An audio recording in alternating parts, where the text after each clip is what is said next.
Aquí están las vértebras torácicas y las costillas.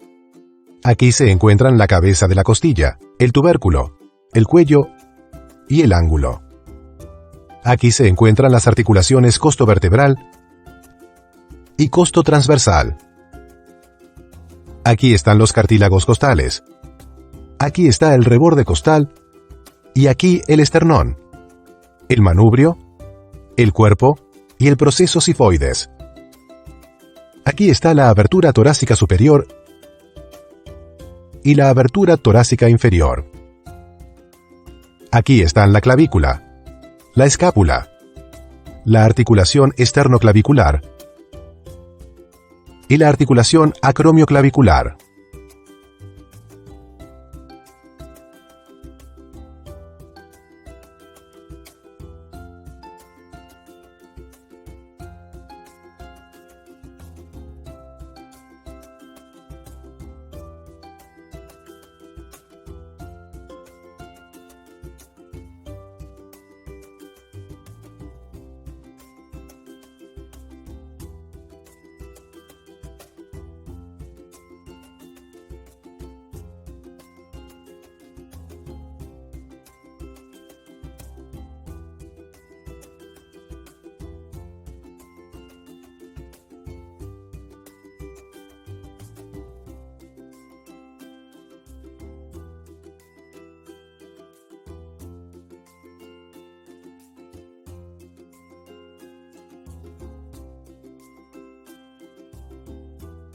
Los huesos del tórax son las vértebras torácicas, los 12 pares de costillas y el esternón. Conectando los 10 pares de costillas superiores al esternón están los cartílagos costales. La primera costilla es algo pequeña. Como todas las costillas, se dobla inferiormente desde la espalda hacia el frente. Observaremos la primera costilla en un momento. Desde la primera costilla a la tercera, el tórax se amplía en forma de bóveda, hasta 2/3 partes de su ancho total. Desde la tercera costilla hasta la séptima, se engrosa un poco más en forma de cono.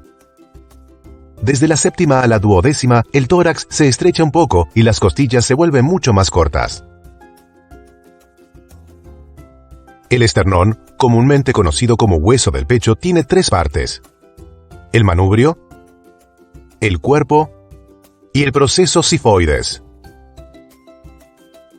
El manubrio se une al cuerpo por medio de una articulación cartilaginosa, la cual puede realizar un pequeño movimiento. Hay un leve ángulo entre el manubrio y el cuerpo, el ángulo del esternón, que es fácil de palpar, así como el borde superior del manubrio. Los cartílagos costales forman una serie de uniones flexibles y elásticas entre las costillas y el esternón. Los primeros cartílagos costales se articulan con el manubrio, los segundos se articulan cada uno con la articulación entre el manubrio y el cuerpo, y de los terceros hasta los sextos o séptimos se articulan con el cuerpo. Así es como se ven los cartílagos costales en el cuerpo vivo. Son algo flexibles. Se muestran aquí las articulaciones costocondrales, donde los cartílagos se unen a las costillas. Los 4 cartílagos costales inferiores, séptimo, octavo, noveno y décimo, se unen entre ellos en serie, formando el reborde costal o arco costal. El ángulo entre los 2 rebordes costales se denomina ángulo infraesternal. El proceso sifoides se proyecta hacia abajo en el ángulo infraesternal, donde puede palparse fácilmente. Las costillas decimoprimeras y decimosegundas no están unidas al reborde costal. Como no están unidas al esternón, se denominan costillas flotantes. Las costillas, el esternón y los cartílagos costales forman un contenedor expandible para los pulmones y el corazón. Esta gran abertura, formada en cada lado por el reborde costal y las últimas 2 costillas, se denomina abertura torácica inferior. Está casi completamente ocupada por el diafragma, que separa el tórax del abdomen. El espacio superior, mucho más pequeño y que está formado por el manubrio, las primeras costillas y la primera vértebra torácica, se denomina la abertura torácica superior. Una vez observado el tórax como un todo, examinemos una costilla típica, la sexta costilla. Esta es delgada y plana, así como curva, en forma de espiral. Por detrás hay 2 engrosamientos, la cabeza y el tubérculo, que están separados por el cuello. La curvatura de la costilla está interrumpida por este ángulo que marca la inserción del ilio costal, un músculo del dorso que ya hemos visto. Al frente, el final de la costilla se vuelve cóncavo para el anclaje del cartílago costal. La cara externa de la costilla es ligeramente curva. La cara interna está marcada debajo por este canal, dentro del cual discurren los vasos y nervios intercostales.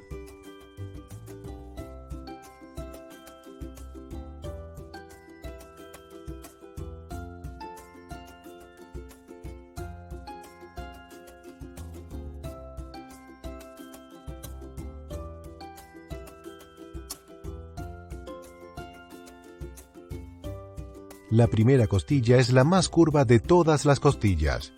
También es la más ancha. Cuando se observa de lado, su borde superior está en un plano de 30 grados con la horizontal. Adicionalmente, cuando se ve de frente, su superficie plana se dirige hacia abajo, aproximadamente 30 grados. El cartílago costal de la primera costilla se articula con el manubrio del esternón, no por arriba, sino más inferiormente, en su parte más ancha. El primer cartílago costal es corto y ancho. Difícilmente permite algún movimiento, así que las dos primeras costillas, junto con el manubrio, se mueven hacia arriba y abajo como un arco sólido. Se muestra aquí una disección del manubrio y las dos primeras costillas, con todas las demás costillas eliminadas. Aquí se muestra el movimiento que realizan estas dos estructuras cuando respiramos profundamente, hacia adentro y hacia afuera.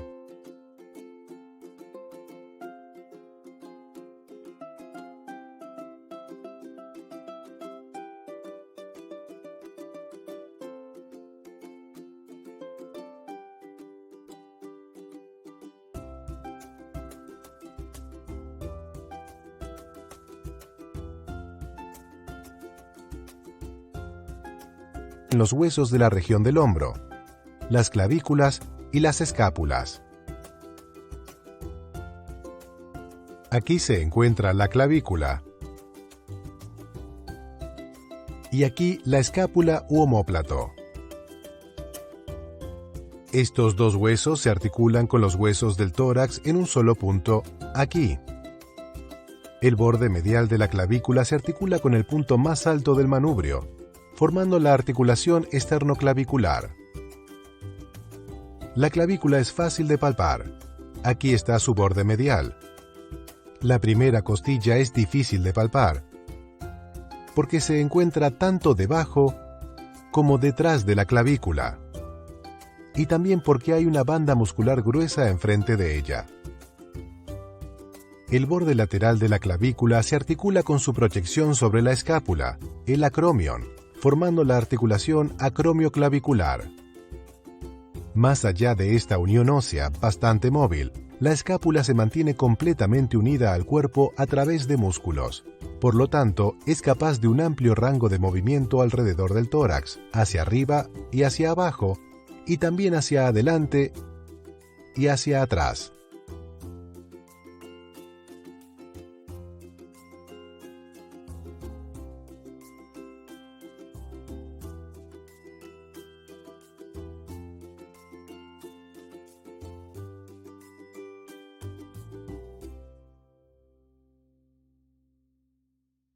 La cabeza de la costilla tiene dos caras articulares.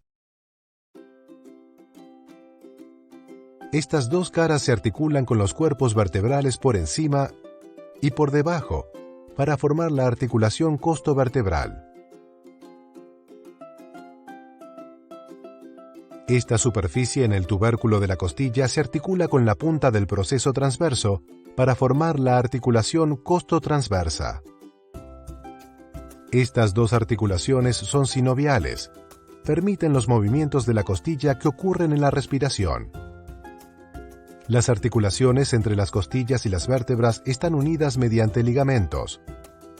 Los más fuertes son el ligamento radiado, aquí, y el ligamento costotransverso superior, aquí.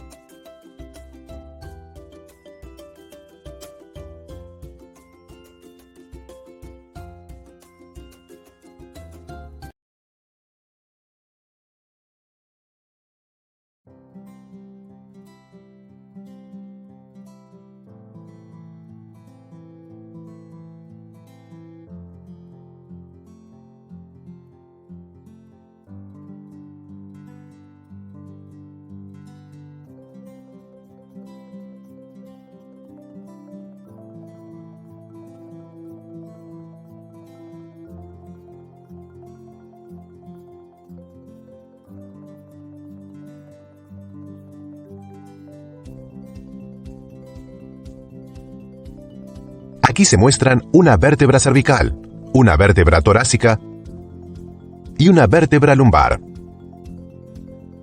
Aquí pueden observarse el cuerpo, el conducto vertebral, el pedículo, la lámina, los procesos transversos, los procesos espinosos, las caras articulares y el foramen intervertebral. En la vértebra cervical, aquí están el tubérculo anterior y el tubérculo posterior de los procesos transversos. Y aquí está el foramen transverso.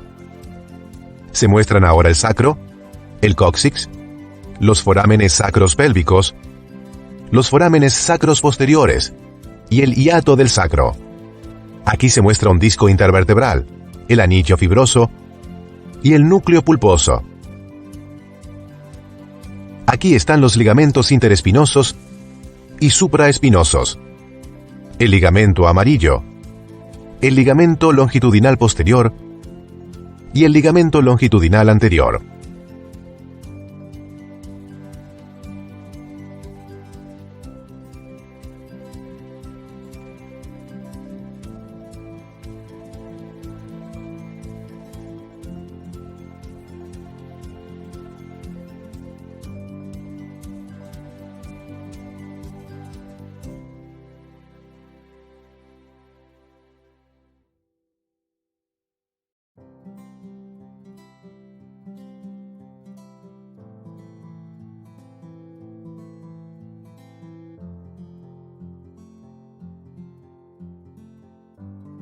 Aquí se muestra la columna vertebral.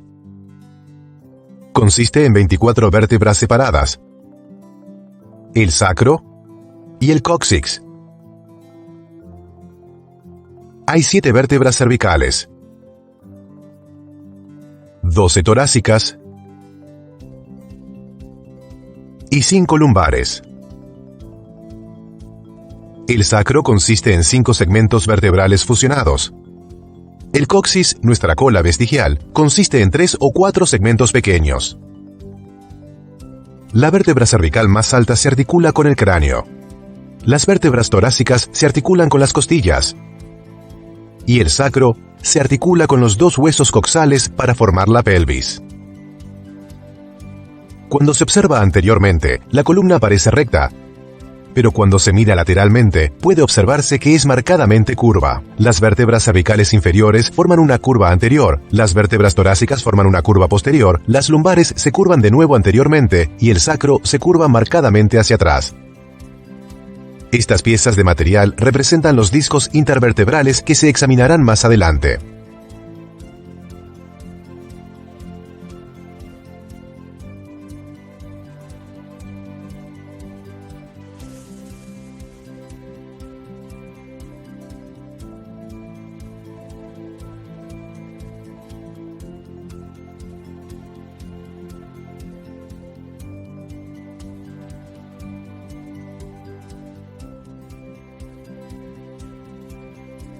Existen marcadas diferencias entre las vértebras de distintas regiones, pero todas tienen algunas características básicas en común. Para comprender estas características, observemos una vértebra torácica típica. Al frente, esta masa cilíndrica de hueso, el cuerpo vertebral, soporta el peso de todo lo que está por encima de la misma. Detrás existe un juego de platillos óseos y proyecciones que tienen 3 funciones: proteger la columna vertebral, proveer inserción a músculos y ligamentos, y articularse con las vértebras adjuntas.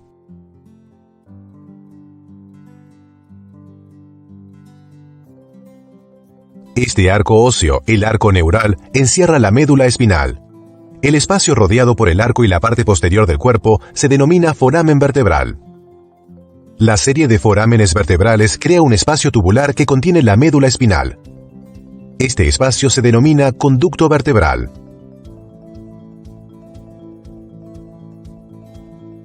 Esta parte del arco neural se denomina lámina, y esta parte es el pedículo.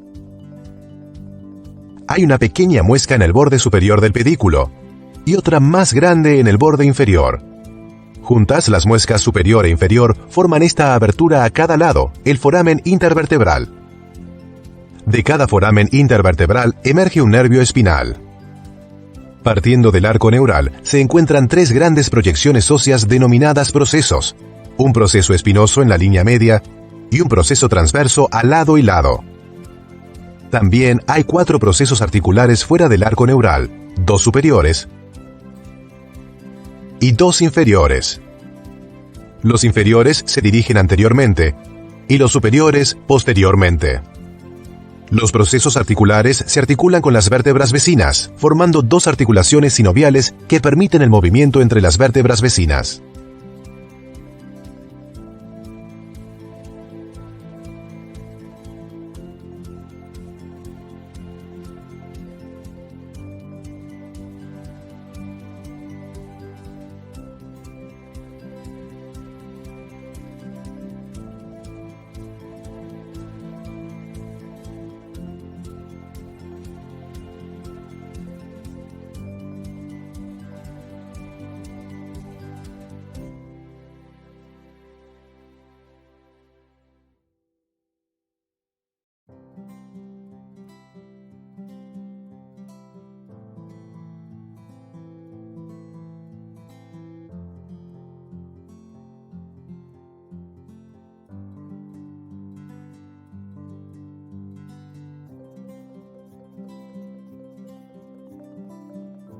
Se muestra aquí una vértebra cervical típica, la cuarta. Su cuerpo es pequeño.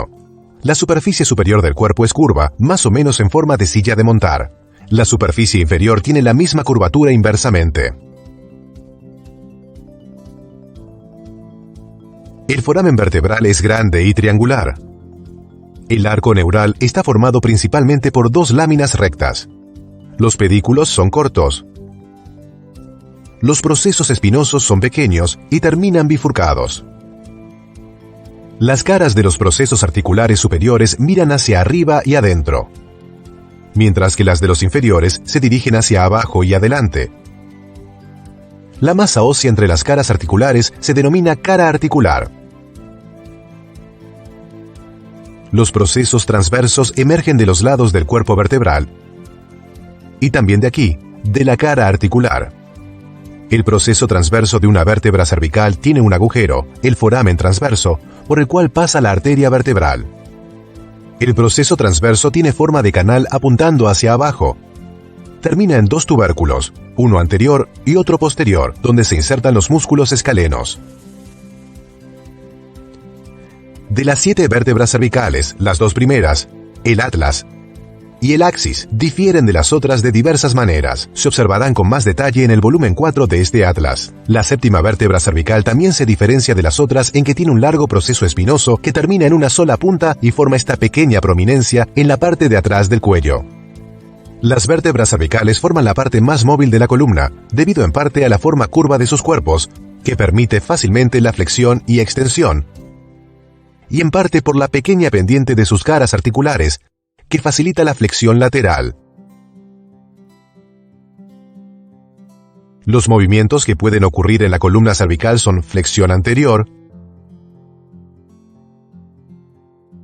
extensión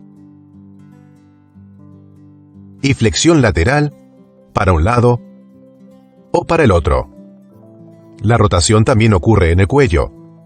Casi toda ocurre en las especializadas articulaciones entre el axis y el atlas, las cuales se observarán en el video que trata la cabeza y el cuello, en el volumen 4 de este atlas. En este video también se observará cómo el atlas se articula con el hueso que forma la parte inferior del cráneo, el hueso occipital. Las articulaciones entre el atlas y el hueso occipital son denominadas articulaciones atlanto-occipitales.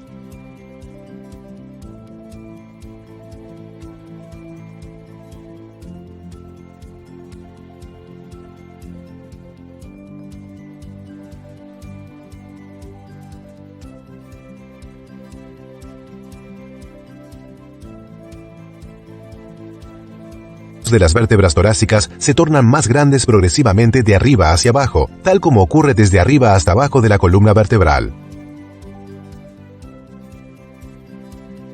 Cada vértebra torácica se articula con 2 costillas.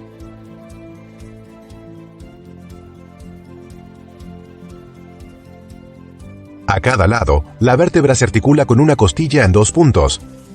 Al final del proceso transverso aquí, y donde el pedículo se conecta con el cuerpo, aquí, se observarán las costillas en la segunda sección de este video. Los procesos transversos de las vértebras torácicas apuntan hacia los lados, y los espinosos apuntan hacia abajo, de modo que la vértebra superior se superpone sobre la inferior. Los procesos articulares son casi verticales, las caras articulares superiores se dirigen casi totalmente rectas hacia atrás, mientras que las inferiores se dirigen hacia adelante.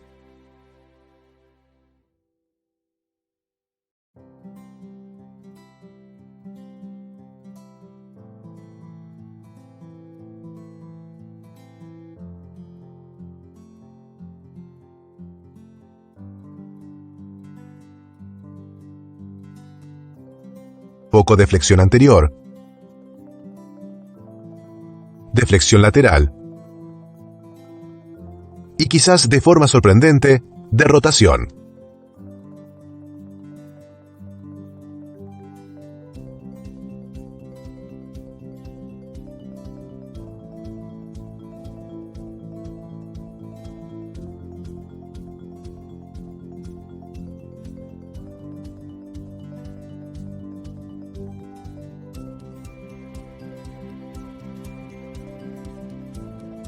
El cuerpo es grande. Los procesos transversos son pequeños. El proceso espinoso es ancho y apunta casi directamente hacia atrás. Las caras de los procesos articulares superiores de la vértebra lumbar apuntan medialmente, mientras que las de los inferiores apuntan lateralmente. Debido a esta disposición, no hay casi rotación entre las vértebras lumbares. Los movimientos que pueden ocurrir en la columna lumbar son flexión, extensión y flexión lateral a cada lado.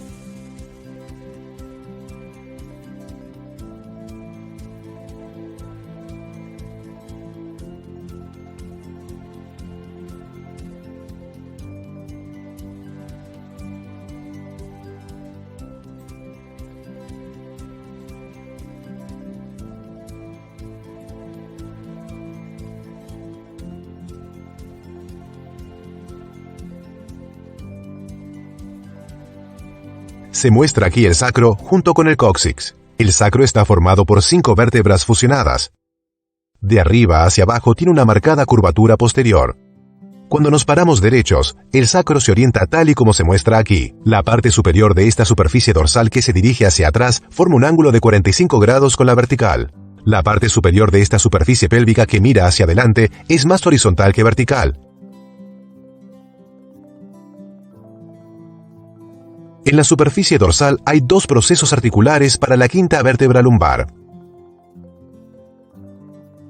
El disco intervertebral más inferior tiene forma de cuña. Su forma se debe parcialmente a la muy marcada curvatura de la columna entre la quinta vértebra lumbar y el sacro. La parte más anterior del sacro se conoce como el promontorio sacro. El conducto vertebral continúa hacia abajo por la parte de atrás del sacro. Desde adentro del conducto vertebral, los ramos anteriores de los nervios espinales S1 a S4 emergen de estos forámenes sacropélvicos. Los ramos posteriores emergen de estos forámenes dorsales sacros. El conducto vertebral termina en esta apertura, el hiato del sacro, que tiene forma de V al revés.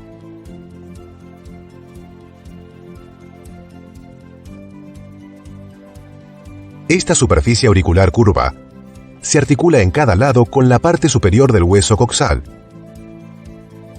para formar la pelvis. Las articulaciones entre el sacro y los huesos coxales son las articulaciones sacroilíacas. Estas articulaciones no permiten ningún movimiento.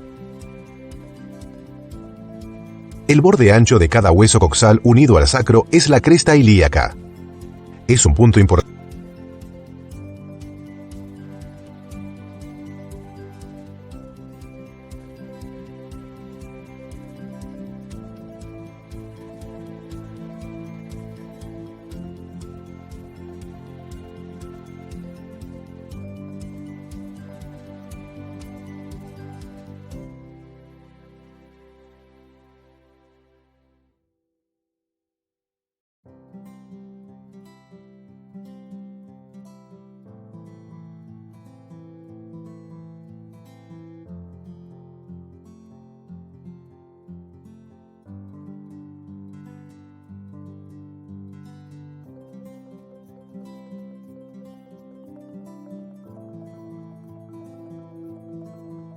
Aquí hay un disco intervertebral, que conforma un gran cojín de fibrocartílago firmemente anclado al cuerpo vertebral, arriba y abajo en toda su circunferencia. Si se hace un corte en el disco y se observa desde arriba, puede verse que está hecho de láminas concéntricas de material. El disco consiste en un anillo externo de fibrocartílago duro, denominado anillo fibroso, y un centro suave de un material casi líquido, denominado núcleo pulposo. El disco es lo suficientemente sólido como para transmitir el peso del cuerpo y lo suficientemente flexible como para permitir el movimiento entre vértebras. El lado del disco intervertebral forma el margen anterior del foramen intervertebral por el cual emergen los nervios espinales.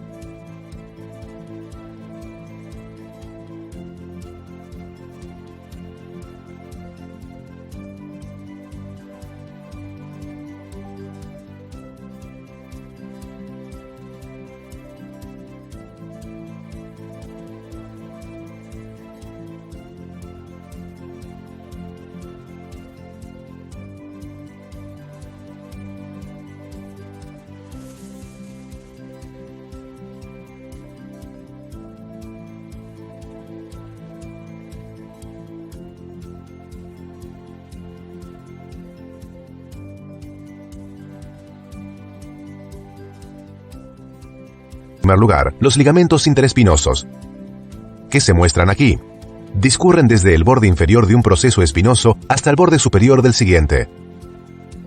Ahora se añade a la escena el ligamento supraespinoso.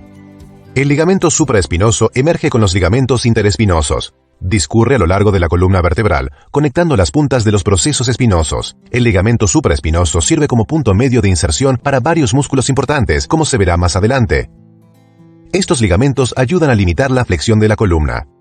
La estructura o estructuras que principalmente limitan la flexión de la columna vertebral son una serie de ligamentos cortos que unen las láminas, conocidas de manera colectiva como ligamento amarillo. El ligamento amarillo se encuentra frente a las láminas. Para observarlo se corta a nivel de los pedículos de todas las vértebras a lo largo de esta línea para identificar las láminas desde adentro. Aquí está el ligamento amarillo. Se extiende de una lámina a la siguiente a lo largo de toda la columna. Aquí, por donde se ha cortado, se puede ver su destacable grosor. El ligamento amarillo, compuesto de tejido amarillo fibroelástico, deriva de allí su otra denominación flavum, que significa ligamento amarillo. Observemos ahora dos ligamentos que unen a los cuerpos vertebrales, los ligamentos longitudinales anterior y posterior. El anterior es el más fuerte de los dos y se muestra aquí. El ligamento longitudinal anterior cubre la parte anterior y los lados de los cuerpos vertebrales. Discurre a lo largo de toda la columna vertebral. Se cortará por esta línea para observarlo mejor. El ligamento longitudinal anterior es grueso y fuerte. Se inserta en los bordes superiores e inferiores de cada cuerpo vertebral. Limita la extensión de la columna. En extensión, la tensión del ligamento longitudinal anterior ayuda a prevenir el movimiento anterior y posterior de los cuerpos vertebrales entre ellos. El ligamento longitudinal posterior discurre a lo largo de la parte posterior de los cuerpos vertebrales.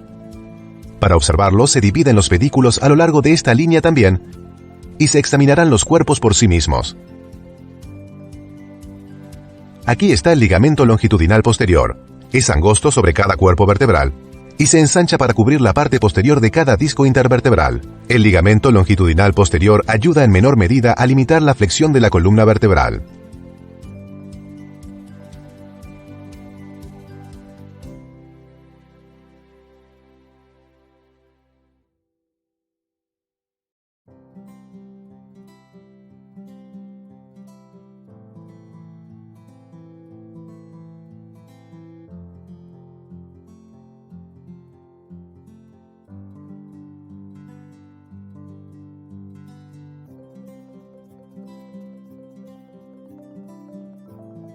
Los procesos articulares, las articulaciones posteriores. Cada articulación posterior está rodeada por un ligamento capsular que es lo suficientemente laxo como para permitir una pequeña cantidad de movimiento entre dos vértebras. El ligamento capsular no es muy fuerte, pero las caras articulares son fuertes de por sí. Debido a que las superiores miran hacia adelante y las inferiores hacia atrás, las caras articulares evitan que la vértebra superior se deslice hacia adelante por encima de la inferior.